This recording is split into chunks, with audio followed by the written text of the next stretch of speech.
Mga ka-tenants natin, ayan, magandang gabi po sa inyong lahat. Ito, kararating lang galing sa Bulacan. Meron tayong isang load na perfect grain Hasmin. Ayan po. So, ito ay load natin is 250 plus may kasamang tie-up, no? So, ayan guys. At i-discuss natin ngayon sa inyo ano ang difference ng may nagpapatracking saka may sarili kang truck. So yan guys, dati nagpapatracking tayo. Almost 3 times a month tayo nagpapatracking. So ang binabayad natin sa tracking is 10,000 to 8,000, no? So pag itinayos mo 'yon sa loob ng isang buwan ay meron ka ng pang down sa iyong minimithing truck. So bali, ngayon nga po ay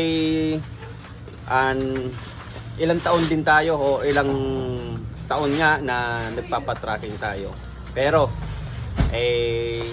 sa iniisip-isip ko ay mas ano po ng kumbaga kung kukompute natin ay meron na tayong truck, no? Subalit hindi natin nagawa yun dahil meron tayong binabayaran ng mga truck. So ngayon guys, eto ay nagkaroon na tayo at sabi ko nga sa loob ng aking kailangan ko may sarili tang truck para in case na magkaroon ng stock o may dagli ang pagbabago ng presyo, madali tayo makakapunta ng rice mill. At eto na nga guys, ay nag-stock tayo dahil nga po unti-unti nang tumataas na naman yung mga imported rice natin.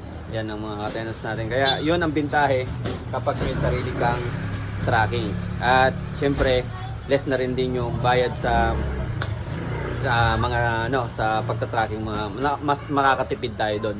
So eto na nga, iniisip ko dati kung saan yung parking, saan yung ilalagay yung dahil napakaliit nga po ng space natin. Pero gawin po natin ang paraan yan dahil nga po nakakuha na tayo ng parking. At ito, pagkatapos itong unload, dito na muna ito sa harap ng bahay.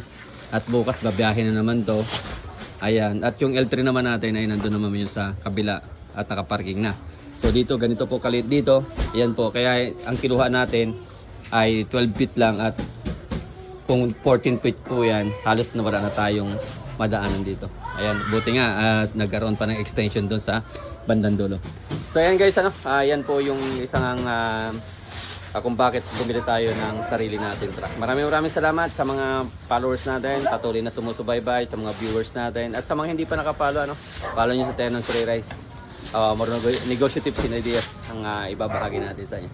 Ayan nga yung kinakarga ng dinidiskarda ng ating mga kasangkasana buhay, si Paring Galo.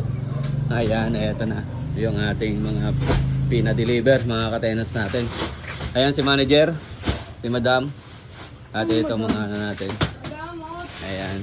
So, stock tayo guys.